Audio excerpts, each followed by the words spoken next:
They say brown guys are cursed to always have skinny arms and a big belly. And I'm here to show you that that's absolutely false. And I'll tell you exactly how I fixed it too. Now, why should you listen to me? I've been training since I was 13 and now I'm 26. And I've lost weight multiple times, been through multiple transformations. On one transformation, I lost around 30 pounds. On another one, I lost more than 20 pounds. And I've coached loads and loads of my friends in real life, and I've taught them how to train, training principles, how they can progress, and they're actually gone on to train on their own and making their own progress, and they've got their own aesthetic physiques as well. So if you're someone who's thinking, why should you listen to this brown kid, then there you go. So why do brown guys, especially not even young brown guys in this day and age, why do brown guys have that skinny fat brown physique? I'll put a picture up on the screen, and what I mean by skinny fat physique is you have these skinny arms, right? And you have soft chest, skinny legs. Too much skinny, that doesn't matter, but you have this like round belly, and it doesn't even have to be fat. It's just you've got a round belly, and this is if you're a skinny fat brown guy physique. Now, if you've got a fat guy brown guy physique, then your physique's pretty much the same, but your belly is just massive. Very rarely, unless you've got some kind of other, like depending on where you store your fat, your arms might be fat and your legs might be fat, but most of the time your belly is just absolutely protruding, and you'll obviously have some kind of man boobs. So there's two reasons for this, and 90% of the reason is diet. Now, brown people, they consume a lot of carbohydrates, a lot of seed oil as well in this day and age, and a lot of very lack of protein. So if there was a macro, like a pie chart, macronutrients chart, the carbohydrate would be like 80% or maybe even 90% of the thing, and it would be like 2% would be protein and 8% would be fats.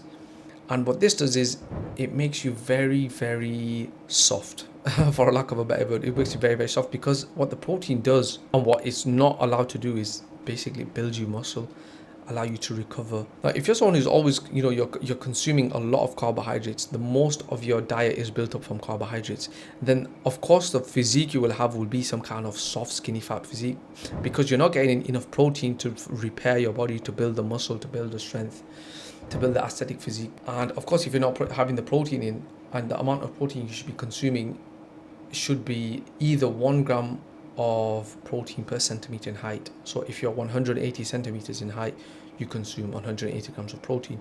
Or you could go the other way and go in terms of body weight. So it's 0.81 to 1 gram of protein per pound of body weight. So if you're 200 pounds in weight, then you would have 200 grams of protein. Now, if your diet is consisting of like nearly 3/4 of it is carbohydrates, then there's literally impossible for you to get your protein in without way exceeding your caloric expenditure, your caloric allowance, sorry. So the reason why brown guys, in a nutshell, they have this kind of skinny fat physique is because they're consuming too many carbohydrates. They need to be consuming more protein. So how can you go about consuming more protein? Simply have more protein in your diet. So, and if you're someone who's a brown guy like me, or that, when I used to have this issue, what I simply did was, when my mum was cooking the food, I would ask her to literally boil me some eggs, and I would have some boiled eggs on the side. And another thing I did was I learned how to cook. So I found this recipe online. It was for protein pancakes. I actually show it in my school community, my Elite Body Blueprint. Join that, link's in the description below, the first one. Click on that. Quick plug. I started consuming that once a day. As I say consuming that, but I had that as the first meal of the day. Or even sometimes I would condense down the recipe. It wouldn't be a full meal, it would just be a little snack. And I would have it around 5 o'clock, 6 o'clock. And I even got some protein shakes. I learned how to make some protein shakes, like some green ones, some spinach ones. And once I started doing that, my physique literally changed within, like, I wouldn't even say a month. But it was like my muscles were begging out for that protein, because obviously I had been training for so long. But I only realized, like, I knew in my head I need to be consuming a lot of protein. But what I did was, I knew my mom would be cooking chicken, so protein on certain days. So for example, say on Wednesday she would cook chicken. So Wednesday, of course, I would have chicken, and if there was anything left over on Thursday, I would have that. And then Friday again, we would have some kind of chicken. Saturday we would have some kind of chicken. Sunday I would get her to make me something. But the thing is, it would never be enough to hit my protein goal. Like, as I said before, 1 gram per centimeter in height, or near enough 1 gram per pound of body weight. It would not be near enough that. Once I started having the protein pancakes plus the protein shakes every single day, alongside the chicken and whatnot my mum was making, even sometimes she would make legumes. Of course, that's not the best source of protein, but it would still give me some kind of It would still give me some kind of proteins. It would give me brown guy protein, but it made a massive difference to my physique. So if you're someone who's like, you know what, I've been training for a while, why do I still look like brown and soft and just not very aesthetic? Because that was me, right? I was training for about 7 years and I just did not look like I went to the gym. If you spoke to me and you asked me about the gym and advice on training, on lifting, on form, I could tell you everything, right? But if you just saw me, you'd be like, this guy maybe goes to the gym, maybe he doesn't. And as soon as I started having more protein, I started fixing up my diet and seed oils, which we'll come on to in a second. It made a massive difference to my physique. It transformed it. I wouldn't say overnight, but it transformed it pretty much within like a month, maybe maximum 2 months. There was visible progress. And another thing brown guys have started to consume, and it's not really their fault, but it's seed oil. Seed oils is not becoming, but it's already in every single thing. My sister sent me a picture of something. It was some bread that she got from Aldi, right? It was some baguettes, and before I read the full ingredients, I thought, you know what, there's only like 7 or 8 ingredients. They should be quite clean, right? And it had palm oil and rapeseed oil, which is literally 2 different kinds of seed oil in bread, and I don't know the reason behind it. And I absolutely do not know it, because the thing with seed oil is it ruins everything in your body. Ruins your gains, ruins your health, ruins your joints, ruins your skin, ruins your hormones. And the thing is, they're not made for human consumption, so of course they're going to ruin you. But I don't know why it's in food. I literally do not know why it's in food. Actually, I do know why it's in food. It's because it's cheap. Soybean oil is actually cheaper than water. I'm not sure if you know what soybean oil is, but it's a seed oil and it's cheaper than water. That's why it's in food. So when I was consuming a lot of seed oils, or not the reason why I was consuming seed oils, but my mum was obviously cooking the food in seed oils, which I wasn't really happy about, but I still had to eat it because my mum would make food for everyone. And if I didn't eat, then I would starve, and there's absolutely no gains being made. So what would happen was my mum would obviously cook a pot of food, right, for the family, and she would just give me a bowl of food. And that in itself, you can't really track how many calories are in that bowl of food, because even she doesn't know, and you don't even know what she's put. But when I would watch her, sometimes I would just pop into the kitchen now, and she's putting in good like real ingredients, healthy food. But it would be the seed oil that would destroy everything, right? It's like the nutritional value of the thing would be like 100%, but after you add the seed oil, it diminishes to like 10%. 10% seed oil. 10% nutritional benefit. What I would do is after she would give me a pot and say there was like some chicken pieces and whatnot, I would basically just take the soupy bit out and I would just eat some kind of dry chicken. And that's what you have to do. If you're someone who's not capable of making food on a regular basis for yourself, then you have to do something on your own end to try and get to the goal which you want to get to, which is having an aesthetic physique. If you're someone who's consuming, say your mom makes 2 meals, right, and you have 2 meals a day, which pretty much everyone does at least. So at lunch she gives you a bowl of or whatever dish she makes, and at night she gives you whatever done. And if it has a lot of seed oil, then you're pretty much consuming seed oils twice a day, every single day, for like a foreseeable future. Since you are like 6, 7, 8 years old, once your mom started giving you real food, until you're like a grown adult and you start making your own food, or you start buying your own food. So you have to do something about it. You cannot just play a victim and be like, you know what, my mom makes this kind of food, I can't really do anything about it. Because there's literally kids out there that make their own food. They want it bad enough, they want that physique bad enough. It's just a question of, are you willing to do what you need to do? Those 2 things on their own, consuming more protein than you are, cutting out the seed oils, and the third thing now, which we're going to get into, is training in an aesthetic way. Those 3 things will transform you within 6.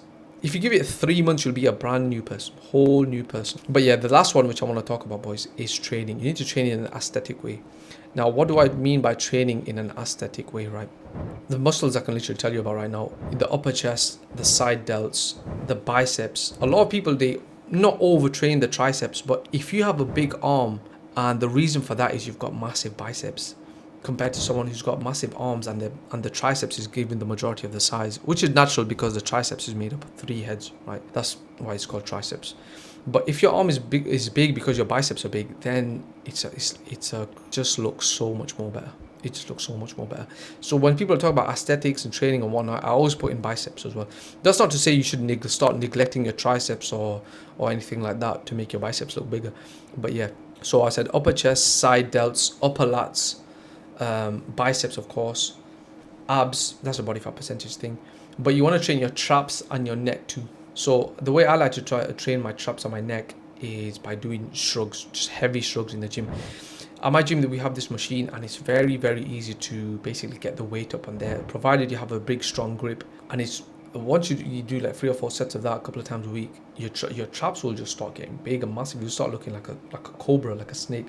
And another thing I've started doing, which I actually haven't done for a while, is I started doing neck curls. So I get somebody's hoodie, well, my hoodie or my training partner's hoodie, and I get like a 5 or 10 kg plate, and we basically just dangle our head off the bench, and we just literally just rock our head forward like this, and it gives you a massive neck pump. Like, you can't even turn your head like this because it's a bit mad.